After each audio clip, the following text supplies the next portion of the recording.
Hello everyone, welcome to you on our YouTube channel career launcher academy. तो आज मैं आपके लिए इकोनॉमिक्स की क्लास आपकी, और आपको जो प्रीवियस वीडियो थी, जैसे आपका हेडिंग है लॉ ऑफ डिमांड, तो प्रीवियस वीडियो के अंदर हमने लॉ ऑफ डिमांड के बारे में बात की थी, लॉ ऑफ डिमांड के बारे में डिस्कस किया था। आई होप आप सभी को कुछ ना कुछ क्लैरिटी मिली होगी कि भाई लॉ ऑफ डिमांड होता क्या है। और लॉ ऑफ डिमांड का वैसे इसका मीनिंग था, एक बार और आपको डिस्कस कर दूं, मैं एक्सप्लेन कर दूं दोबारा से रिपीट कि लॉ ऑफ डिमांड क्या है। There is inverse relationship between price and demand of a commodity. तो किसी भी कमोडिटी की प्राइस और डिमांड के बीच में क्या होता है, एक इनवर्स रिलेशनशिप होता है, और वही क्या कहलाता है, लॉ ऑफ डिमांड कहलाता है। ओके, तो कल प्रीवियस वीडियो के अंदर आपने ये सब पढ़ा था। आज हम बात करेंगे exceptions of law of demand. Exceptions का मतलब कि ऐसी सिचुएशन जहां पर लॉ ऑफ डिमांड अप्लाई नहीं होता या law of demand does not hold good. कहां पर? इन दीज सिचुएशन, जो कि अभी आपको मैं डिस्कस करूंगा। तो उसी को हम क्या बोलते हैं, exception of law of demand. वैसे आपने पता होगा लॉ ऑफ डिमांड जब अप्लाई होता है तो डिमांड कर्व कैसा होगा। लॉ ऑफ डिमांड जब अप्लाई होता है तो डिमांड कर्व अपना कैसा था, downward sloping to the right. ये इस तरह का होता है भाई आपका डिमांड का प्राइस एंड क्वांटिटी। तो प्राइस और क्वांटिटी के बीच में क्या रिलेशन होता है, इनवर्स रिलेशनशिप होता है कि if we let suppose price is OP and then demand is OQ, if we decrease price up to OP1 then demand will increase up to OQ1। तो ये क्या शो करता है कि डिमांड और प्राइस के बीच में क्या है, इनवर्स रिलेशनशिप है। इस वजह से जो डिमांड कर्व वो कैसा होगा, downward sloping to the right. लेकिन आज की जो अपनी वीडियो है, हम इसमें क्या करेंगे, कुछ ऐसी सिचुएशन बताएंगे जहां पर लॉ ऑफ डिमांड अप्लाई नहीं होता। इट मीन्स कि जो ये डिमांड कर्व का डाउनवर्ड स्लोपिंग है ना, ये डाउनवर्ड स्लोपिंग नहीं होगा, ये अपवर्ड स्लोपिंग होगा।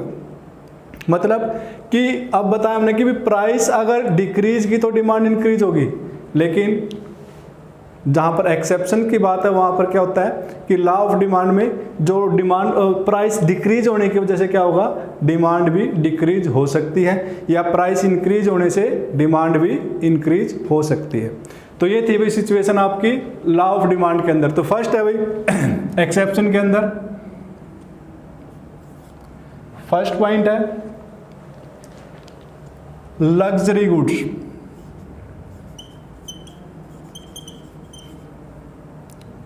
लग्जरी गुड्स, तो लग्जरी गुड्स क्या होते हैं, लग्जरी गुड्स वो गुड्स होते हैं जो बहुत ही ज़्यादा एक्सपेंसिव होते हैं।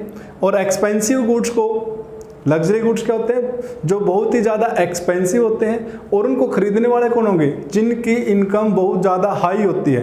तो हाई लेवल ऑफ इनकम वाले पर्सन उनको परचेज करते हैं, और वो तभी उनकी डिमांड करेंगे जब उनकी प्राइसेस हाई होगी। अगर उनकी प्राइसेस कम होगी तो उस टाइम पर वो उनकी डिमांड भी कम कर देंगे। इस वजह से जो लग्जूरियस गुड्स होते हैं अपने, वो सारे के सारे क्या हैं, लॉ ऑफ डिमांड का एक्सेप्शन होते हैं। ओके, सेकंड है भाई, सेकंड गुड्स आपका है, सेकंड सिचुएशन है फ्यूचर प्राइसेस चेंजेस, कि फ्यूचर में जो प्राइस है वो चेंज होगी। जैसे कोई चीज़ आज आपको 10 पर केजी की मिल रही है, फ्यूचर में उसकी प्राइस 15 पर केजी होने वाली है, तो आज आप क्या करोगे, उसकी डिमांड को इंक्रीज कर दोगे।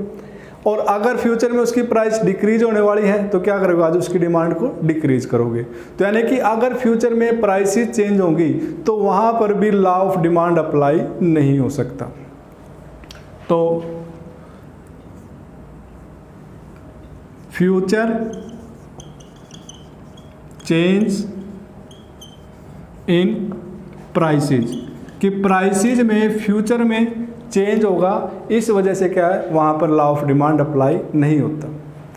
फिर एक अभी आपका इग्नोरेंस। इग्नोरेंस क्या होता है कि जब आपको किसी गुड्स के बारे में नॉलेज नहीं है और आप उसको जब परचेज करने जाओगे तो क्या सोचते हैं हम कि जो गुड्स जितना एक्सपेंसिव होगा, जितना महंगा होगा, उतना ही वो अच्छी क्वालिटी का होगा। और जो गुड्स जितना सस्ता होगा, इट मीन्स आप क्या करोगे कि उसकी क्वालिटी को, किसी भी गुड्स की क्वालिटी को जब आप उसकी प्राइस से जज करते हैं तो उसको हम क्या बोलते हैं? इग्नोरेंस बोलते हैं। ठीक है, तो प्राइसेस कम होने से आप क्या अंदाज़ा लगाओगे कि ये जो गुड्स है, ये गुड्स अच्छा नहीं है, इस वजह से उस गुड्स की आप क्या करोगे? डिमांड कम करोगे। और अगर वो एक्सपेंसिव है, उसकी प्राइस ज़्यादा होगी, तो फिर आप क्या करोगे? उसकी डिमांड भी ज़्यादा करोगे। तो इस सिचुएशन में भी क्या है कि लॉ ऑफ डिमांड अप्लाई नहीं होता। फोर्थ है भाई, फोर्थ आपका पॉइंट था इमरजेंसी। तो इमरजेंसी के केस में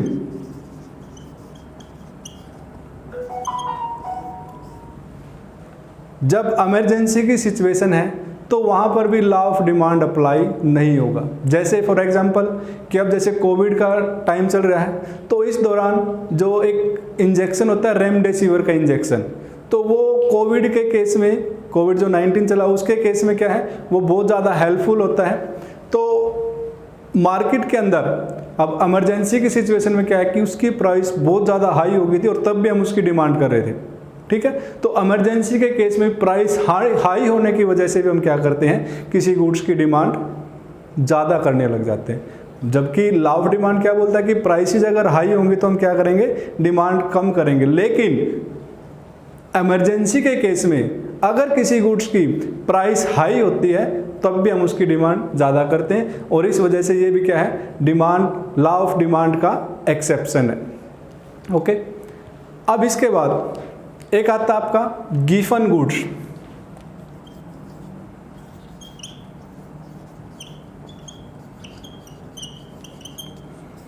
गिवन गुड्स, तो गिवन गुड्स क्या होते हैं? गिवन गुड्स के बारे में बताने से पहले मैं आपको बताऊंगा कि what is normal goods and what are inferior goods and what are गिवन गुड्स। ओके, तो पहले हम बात करते हैं नॉर्मल गुड्स क्या होते हैं।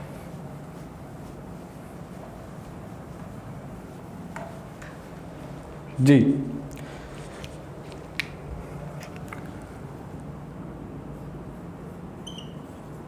नॉर्मल गुड्स, तो नॉर्मल गुड्स क्या है? वो गुड्स जिनका इनकम इफेक्ट पॉजिटिव होता है, उन गुड्स को हम क्या बोलते हैं? नॉर्मल गुड्स बोलते हैं। तो नॉर्मल गुड्स क्या है?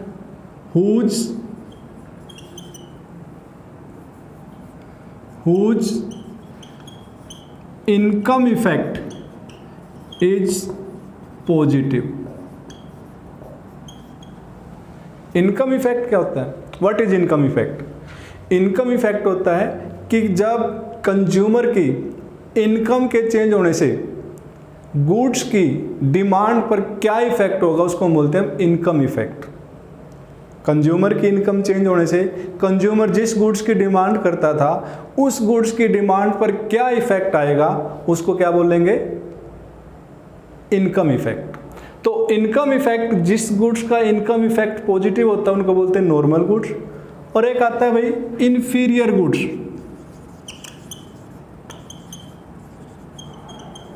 तो इंफीरियर गुड्स जिसका क्या है? Whose income effect is negative. Whose income effect is negative. Income effect negative का मतलब कि इन गुड्स की जो डिमांड है वो क्या होगी? इनकम के बढ़ने पर डिमांड कम होगी और इनकम के कम होने पर डिमांड ज़्यादा होगी। तो उन गुड्स को हम क्या बोलते हैं? Inferior goods. एक आता प्राइस इफेक्ट। इसके बारे में कभी डिटेल से बताऊंगा। वैसे प्राइस इफेक्ट जो है वो टोटल होता है income effect plus substitution effect, इन दोनों का टोटल होता है भाई। प्राइस इफेक्ट जो है इनकम इफेक्ट और सब्स्टिट्यूशन इफेक्ट दोनों का टोटल के बराबर क्या होगा? प्राइस इफेक्ट होता है। अब जो है जो इनकम इफेक्ट इंफीरियर गुड्स का वो क्या होता है? नेगेटिव।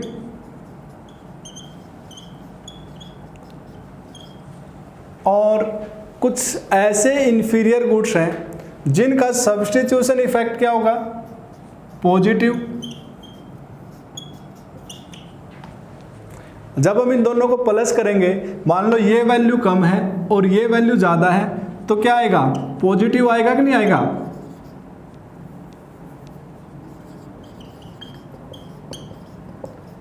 नेगेटिव वाली वैल्यू जो है कम है, मान लो 2 है, और पॉजिटिव वैल्यू मान लो 3 है, तो डिफरेंस क्या आएगा, पॉजिटिव का आएगा 1।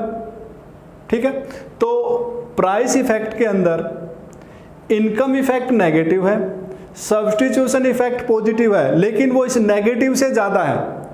इफ तो जो भी इन्फीरियर गुड्स हैं जिनका इनकम इफेक्ट नेगेटिव है लेकिन जो सब्स्टिट्यूशन इफेक्ट है वो पॉजिटिव है और मोर देन नेगेटिव इफेक्ट, तो उस केस में क्या होगा, जो प्राइस इफेक्ट है वो पॉजिटिव आएगा। और प्राइस इफेक्ट पॉजिटिव का मतलब कि जब जब प्राइस इंक्रीज होगी तो डिमांड भी इंक्रीज होगी, और जब प्राइस डिक्रीज होगी तो डिमांड भी डिक्रीज होगी। तो इसलिए इन्फीरियर गुड्स वो गुड्स होते हैं, इन्फीरियर गुड्स का तो आपको पता क्या है कि जिनका इनकम इफेक्ट नेगेटिव है, लेकिन जो गिफन गुड्स है तो वो इन्फीरियर गुड्स का ही पार्ट, लेकिन वो ऐसे इन्फीरियर गुड्स हैं कि इनका जो सब्स्टिट्यूशन इफेक्ट है वो इनकम इफेक्ट से ज़्यादा होता है और सब्स्टिट्यूशन इफेक्ट पॉजिटिव है। इस वजह से प्राइस इफेक्ट भी पॉजिटिव आएगा और वो लॉ ऑफ डिमांड के एक्सेप्शन में आएंगे, क्योंकि लॉ ऑफ डिमांड क्या कहता है कि गुड्स की प्राइस और डिमांड के बीच में नेगेटिव रिलेशन होना चाहिए, लेकिन यहाँ पर क्या होगा, पॉजिटिव रिलेशन होगा। इस वजह से यहाँ पर जो आप law of demand curve draw करोगे तो वो इस तरह का बनेगा भाई। ठीक है, तो ये थे आपके गिफन गुड्स। तो गिफन गुड्स भी क्या है, लॉ ऑफ डिमांड का एक्सेप्शन है, लेकिन इन्फीरियर गुड्स जो है लॉ ऑफ डिमांड का एक्सेप्शन नहीं है। इन्फीरियर गुड्स में से कुछ ऐसे गुड्स हैं जिनका प्राइस इफेक्ट पॉजिटिव है। क्यों? क्योंकि उनका जो सब्स्टिट्यूशन इफेक्ट था वो इनकम इफेक्ट से ग्रेटर है, इस वजह से वो क्या है, उनका प्राइस इफेक्ट पॉजिटिव आएगा और वो क्या कहलाएंगे, लॉ ऑफ डिमांड का एक्सेप्शन। और इन्हीं गुड्स को हम क्या बोलते हैं, गिफन गुड्स बोलते हैं। तो यहाँ तक तो जो था भाई ये थे आपके कि भाई बेसिक से कि कुछ ऐसी चीज़ें जो लॉ ऑफ डिमांड का एक्सेप्शन है, कहाँ पर, +2 लेवल तक या 11th या 12th लेवल तक, कि लॉ ऑफ डिमांड के अगर एक्सेप्शन की बातें करें तो सिर्फ ये 5 बातें हैं, ये बता सकते हो। अब कुछ एडवांस हैं कि भी लॉ ऑफ डिमांड के एक्सेप्शन में कुछ एडवांस बातें आती हैं, वो कौन कौन सी हैं। तो फर्स्ट है जिनमें बैंड वैगन इफेक्ट। क्या है, बैंड वैगन इफेक्ट।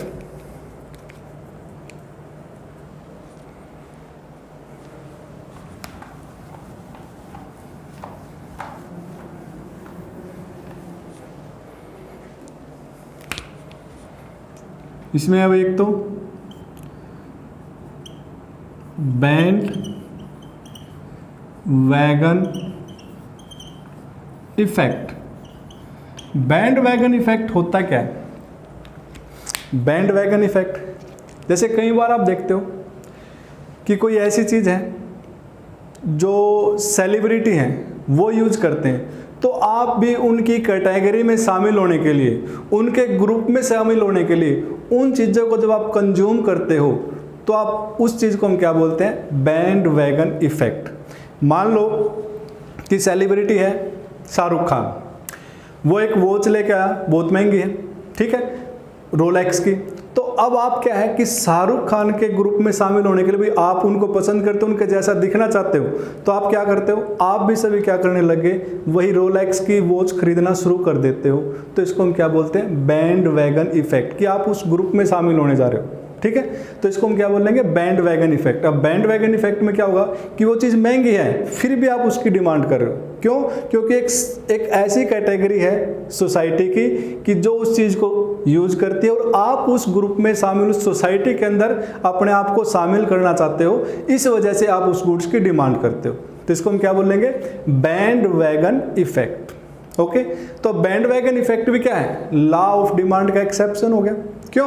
क्योंकि बैंड वैगन इफेक्ट के अंदर भी वो चीज़ महंगी है, इसलिए तो जो सुपीरियर पर्सन है वो यूज करे तो आप भी उसको खरीदना शुरू कर दोगे। ये था band wagon effect.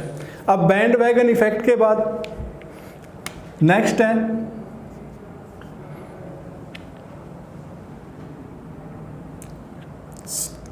Snob effect या स्नोब वैल्यू बोल सकते हो आप इसको। Snob value, snob value, snob value का मतलब होता है कि आप जो सोसाइटी के अंदर जितने भी ग्रुप हैं सबसे अलग दिखाई देना चाहते हो, तो उसके लिए आप ऐसे गुड्स की डिमांड करोगे जिसको कोई और पर्सन यूज नहीं कर रहा, आप उसको यूज करना चाहते हो सिर्फ इसलिए कि आप सबसे अलग दिखाई दो। मान लो जैसे अभी आपको मैंने एग्जांपल दिया कि रोलेक्स की जो वॉच आपने खरीदी किस लिए, कि उसको शाहरुख खान खरीद रहा था और आप भी उसके जैसा दिखना चाहते हो, इस वजह से आपने खरीद ली, तो क्या हो गया वो बैंड वैगन इफेक्ट। अब वॉच तो आपने खरीदनी है, लेकिन आपने वॉच कौन सी खरीदनी है कि जिसको कोई खरीद नहीं रहा, चाहे भले वो सस्ती हो। मान लो आपने क्या किया कि 250 रुपये की वॉच वो खरीद ली, ठीक है, तो वो जो वॉच आपने खरीदी है वो किस लिए खरीदी कि उसको कोई और यूज नहीं कर रहा, तो आप उसको यूज कर रहे हो, तो उसको बोलते हैं स्नोब वैल्यू। तो स्नोब वैल्यू भी क्या होता है, लॉ ऑफ डिमांड का एक्सेप्शन होता है। रीजन क्या है कि जो चीज़ आप खरीदने जा रहे हो 250 रुपये की वॉच, मान लो पहले 240 की थी, तब आपने नहीं खरीद दिया, अब आपने खरीद ली, तो भी क्या हो जाएगा, लॉ ऑफ डिमांड के एक्सेप्शन के अंदर आएगा, तो उसको हम क्या बोलते हैं, स्नोब वैल्यू। तो band wagon effect, snob value. अब एक आता है भाई Veblen goods.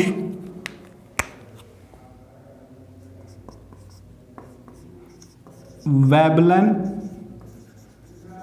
Goods, Veblen goods क्या होते हैं, वेबलन गुड्स लग्जूरियस गुड्स होते हैं। क्या होते हैं, लग्जूरियस यानी कि महंगी वस्तुएं, जिनको कौन खरीदता है, जिनकी इनकम बहुत ज़्यादा है, वो अपने आप को ये दिखाने के लिए भी हम तो लग्जूरियस चीज़ें कंज्यूम कर रहे हैं, तो उसको क्या बोलते हैं हम, वेबलन गुड्स। अब वेबलन गुड्स भी क्या है, लॉ ऑफ डिमांड का एक्सेप्शन है। जैसे इसको आप समझ सकते हो, जो मैं आपको एग्जांपल दे रहा था कि जो शाहरुख खान है उनकी इनकम बहुत ज़्यादा है, तो वो अपने आप को सबसे अलग दिखाने के लिए क्या करेगा, सबसे महंगी चीज़ जैसे रोलेक्स की वॉच आई वो उसने परचेज की, वो क्या हो गया, वेबलन गुड्स।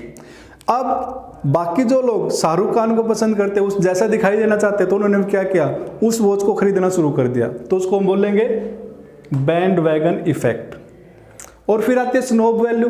स्नोब वैल्यू क्या होती है कि आप कोई ऐसी चीज खरीदना चाहते हो जिससे आप सोसाइटी में अलग दिखाई दो, सबसे अलग, ठीक है, तो ऐसी वॉच आपने खरीद ली जिसको कोई और परचेज ही नहीं करे, भले ही वो सस्ती भी हो, तो उसको हम बोलेंगे स्नोब वैल्यू, ठीक है। आई होप आपको इनके बारे में कुछ डिफरेंस पता चला होगा कि वेबलन गुड्स क्या होते हैं, बैंड वैगन इफेक्ट क्या होता है, स्नोब वैल्यू क्या होती है, ठीक है। इसके बाद एक आता है हेडोनिक।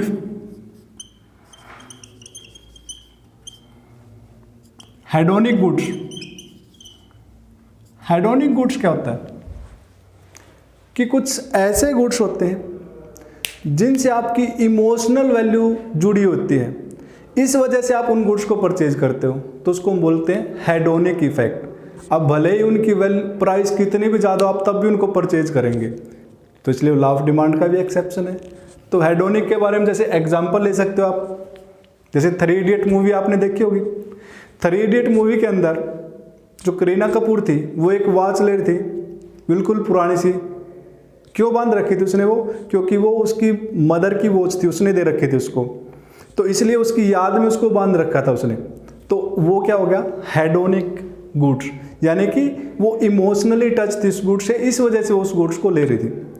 और जो उसका जो फियोंसे था जिससे उसकी शादी होने वाली थी, उसने जो उसको वॉच दी थी वो कौन सी थी, बहुत महंगी वॉच थी, ठीक है, तो वो वॉच थी उसकी बैंड वैगन इफेक्ट। क्यों, क्योंकि महंगी वॉच थी, वेबलन गुड्स तो था, लेकिन वेबलन गुड्स के से वो बैंड वैगन में कैसे आया था कि जो अमीर व्यक्ति थे वही उसको लेते थे, तो एक सोसाइटी बन गई, तो सोसाइटी के लोग जितने भी थे उसको लेने वाले थे, उसी में वो शामिल होगी, तो इस वजह से उसको हम क्या बोलते हैं, band wagon effect.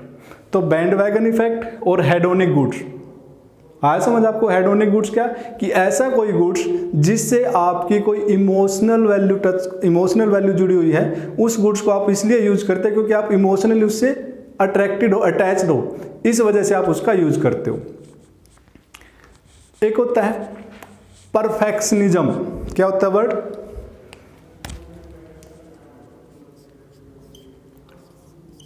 Perfectionism effect. Perfectionism effect, perfectionism क्या होता है भाई? जैसे आप मार्केट के अंदर गए, आपने देखा कि एक चीज है, मान लो ग्रेप्स हैं, वो 100 पर केजी के मिल रहे हैं, और साथ में गाजर है, वो मान लो 10 रुपीज़ पर केजी की मिल रही है। तो आप क्या करोगे कि मार्केट में भाई मैं सस्ती चीज़ लूँगा तो मेरी वैल्यू नहीं बढ़ेगी, तो इसलिए आपने क्या किया, अपने आप को ज़्यादा अमीर दिखाने के लिए, अपनी वैल्यू को बढ़ाने के लिए लोगों की नज़रों में आप सस्ती चीज़ की बजाय महंगी चीज़ खरीद रहे हो। हालांकि जो सस्ती चीज़ है वो उसमें न्यूट्रिशन वैल्यू ज़्यादा है, लेकिन जो आप महंगी चीज़ यानी कि जो ग्रेप्स खरीद रहे हैं उसमें गाजर है उसकी तुलना में जो न्यूट्रिशन वैल्यू कम है, लेकिन फिर भी आप उसको खरीद रहे हो। किस लिए? कि आप महंगी वस्तु खरीदना चाहते हो, लोगों को ये दिखाना चाहते हो कि मैं महंगी वस्तु का कंजम्पशन करता हूँ। तो उसको हम क्या बोलते हैं? Perfectionism effect. तो ये कुछ चीज़ें थी भाई जो लॉ ऑफ डिमांड के एक्सेप्शन में थी। क्या क्या? दोबारा देख लो, एक बार रिपीट कर रहा हूँ। Luxurious goods, future change in prices, कि प्राइसेज में फ्यूचर में चेंज होगा तो लॉ ऑफ डिमांड अप्लाई नहीं होगा, इग्नोरेंस के केस में, इमरजेंसी के केस में, और गिफन गुड्स। फिर इसके बाद कुछ एडवांस बातें थी, वो था band wagon effect, snob value, Veblen goods, hedonic goods and perfectionism effect. तो परफेक्शनिज्म इफेक्ट आई होप आप सभी को क्लियर हुआ होगा। तो इसके बारे में अगर आपकी कोई और क्वेरी वगैरह हो तो आप मेरे से कांटेक्ट कर लेना, और उसके लिए आपको मैंने अपना व्हाट्सएप नंबर दे भी रखा, मैं दोबारा से लिख देता हूँ। My WhatsApp number is 9813929846। I hope आपकी कुछ थोड़ी बहुत क्लैरिटी बढ़ी होगी इस मामले में। So thank you for watching, thank you.